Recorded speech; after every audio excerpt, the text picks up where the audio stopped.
we will discuss a bit about the IELTS speaking section. Before we go into it, I would like to ask you if you are familiar with this part of the exam. If you looked over any IELTS tests, if you know what the section of speaking looks like. Is anyone familiar? Like Damaris, do you know how many parts there are in the speaking part for the exam? No, I don't know. I know it's just speaking, listening, writing, and speaking, listening, reading. All right. And reading. Yeah. Okay, so all these parts are divided into more smaller parts. So I will share the screen for now.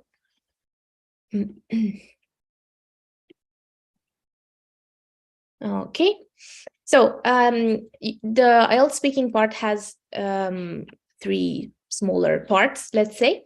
So there is part 1, part 2, and part 3. Today we will talk about parts 2 and 3 only, because in the first part of the test, usually the examiner asks you very simple questions, like where are you from, if you study or work, where do you live at the moment, and very, very simple questions that pretty much anyone with a basic English level can answer. So that is part 1. Now the difficulty increases, and for the second part of the exam, they will give you a card which has a text like this one on it. So you will have to describe a certain thing, person, or situation in 1 or 2 minutes. Here we have an example. Describe a special occasion when you had a really enjoyable meal. And there are also these bullet points that are very important for you, because you should talk about all of these things when you give your answer, like what the occasion was, who was at the meal, what you ate, and explain why the meal was so enjoyable. So in 1 minute and 30 seconds, maximum 2 minutes, you should talk about this situation and also mention all of these things here. Yeah, and if you talk more than 2 minutes, usually the examiner stops you at one point, and that's not an issue. That is fine. If they stop you, it's okay, but you have to make sure that before they stop you, you manage to talk about all these things here, because if you don't, then you don't answer the whole question and you lose some points in this case. So this is part 2. And then for the last part, they will ask you 3 or 4 questions that are pretty complex and more difficult than this one. And you'll have to answer in, let's say, 4 long phrases. Yeah. And you don't have time to think there.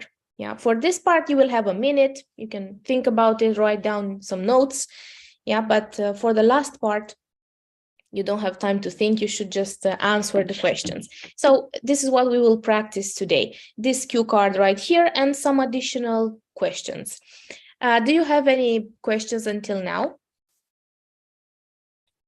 No. Okay. So something to keep in mind for speaking part 2. How can we start talking about this? We need some sort of beginning. Yeah, we can't really just go straight into the subject and talk about it. So how would you start this one? We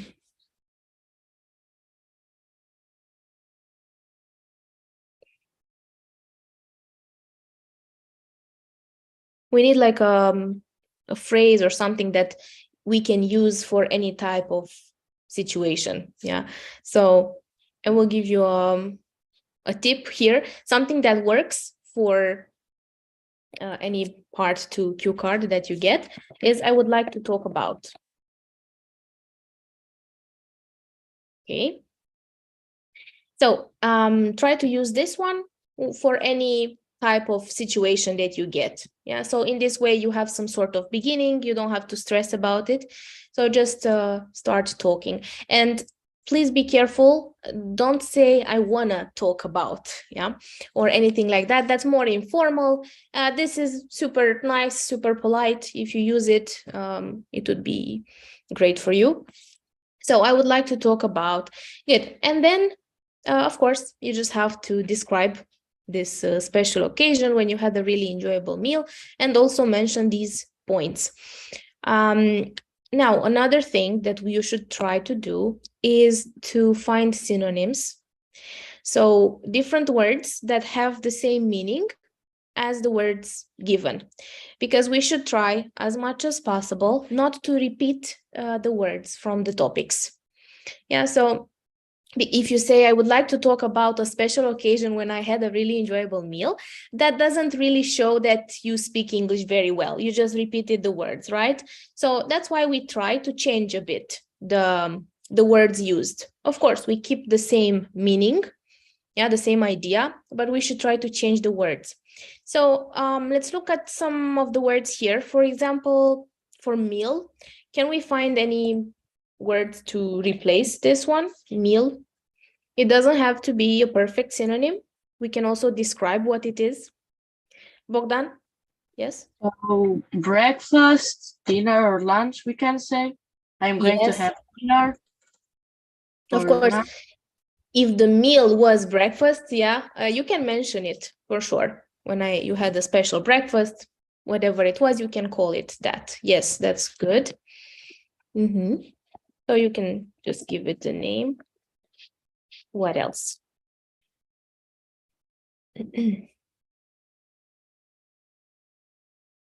We can just say food, like that's what it is, right?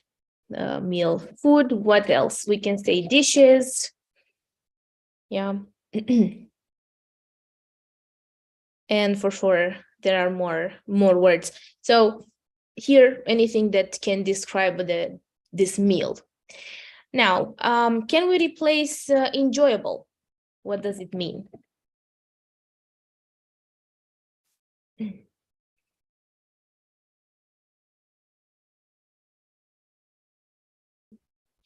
Can I say?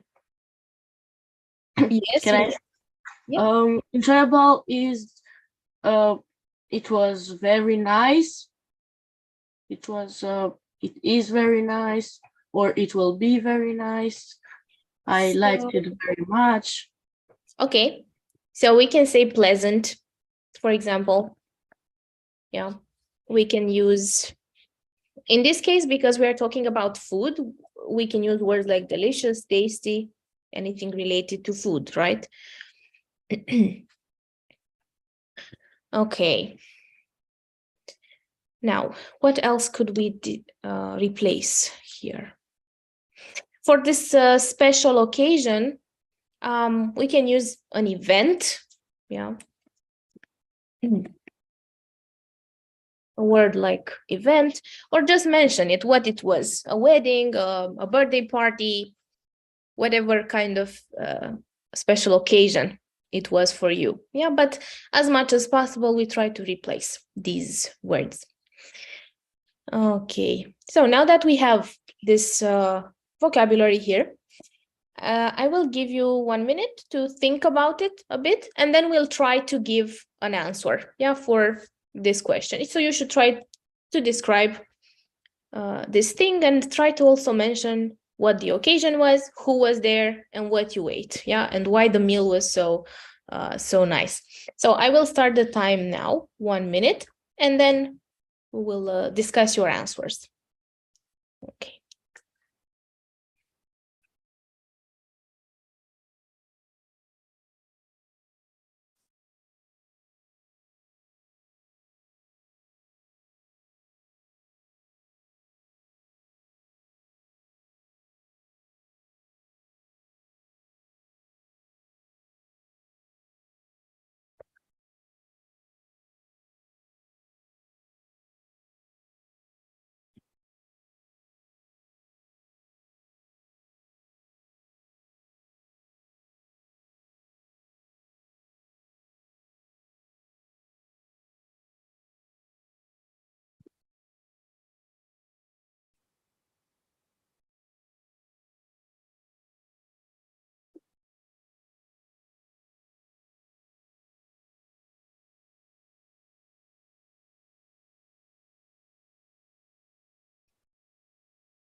Okay, so that was 1 minute. This is how much you get at the exam.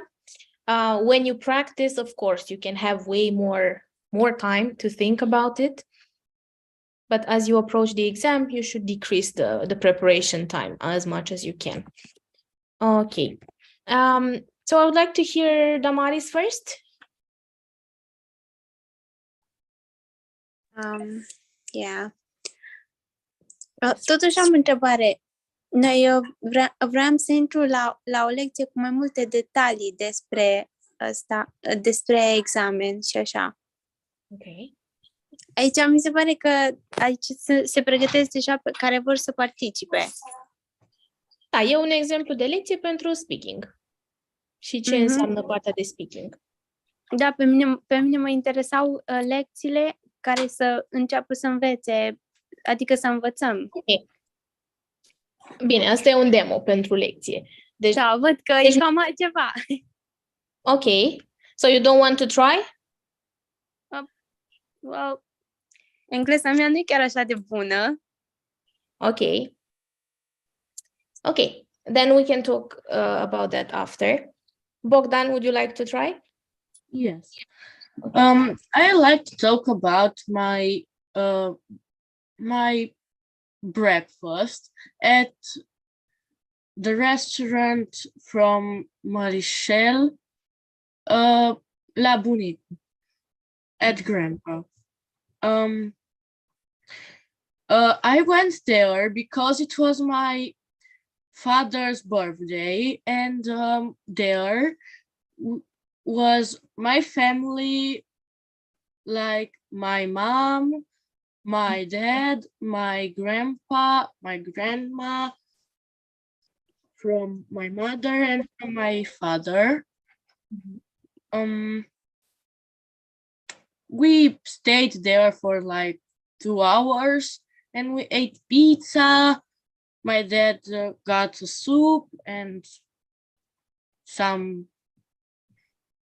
other food, and it was a very special event because my dad was very happy. We ate cake after that. Okay. 1 minute and 13 seconds, that was. So usually for the exam, a perfect amount of time would be like 1 minute and 30 seconds at least. Yeah, 2 minutes maximum. So, yes. Sorry, did you say something? Yes, I think it was good. I managed exactly. Yeah, so it was all right. We just needed to add like 15 more seconds, and we needed a bit more details to this. And of course, the fluency should also be improved, but that is something that you get in time. Yeah, and yeah, overall, I didn't really hear any mistakes, but I think you mentioned a place, like a city or something. Where this, yes. Yeah. So when you do that, if you mention cities from any country, and if they aren't like capitals or super well known, you should explain where that place is. Yeah. So if you were to explain where that location is, how would you do it to an examiner that is not from Romania and they don't know? Yeah. So Marichel is at the country, and I'm going there because I'm going to the mountain.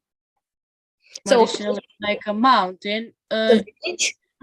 Nu știu cum să zic în engleză, dar știu, are o pârtie. Marichel e mai mult, e și orașul, dar mai mult e renumit pentru o pârtie. Are o pârtie frumos și foarte mare. Okay. So it's a city in the end, yeah? This is what you should say. A city in Romania situated in, I don't know, a mountainous area. In the mountain. That would be enough, yeah? You just have to explain a bit where it is.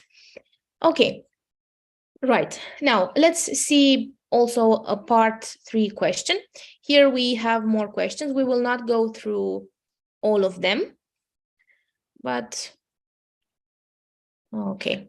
this is the kind of question that you can get. And for these ones, yeah, you don't have time to think. You should just answer on the spot.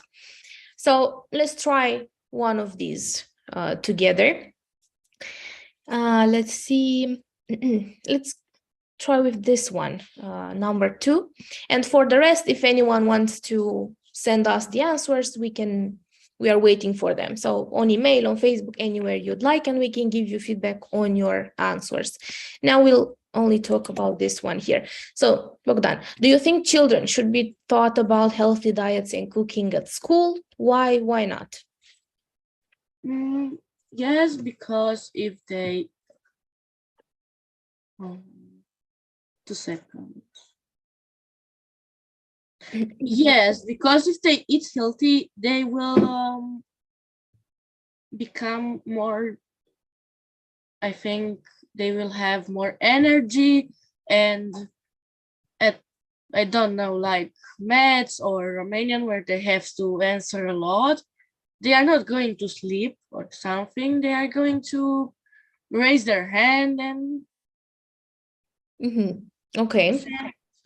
if they don't eat healthy food, they are tired and they are not going to be very patient. They are going to be like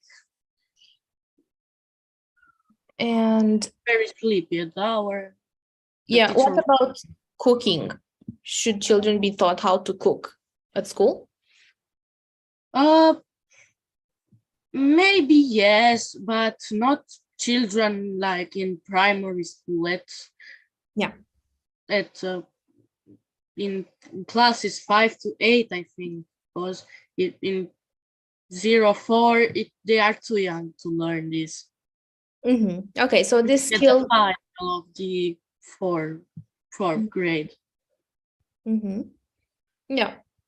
Okay, so cooking could be beneficial, for children as a skill for the future adulthood, right? But maybe they will stay alone. They will be home alone, and they don't have food because their parents forget or something, and they have to cook. Okay. Right. So for this type of question, as I said, you should try to develop an answer of, let's say, 3 or 4 complex sentences. That would be the length of a good answer. Okay. Now, we will stop here for today. This was just an example, of the IELTS speaking parts 2 and 3.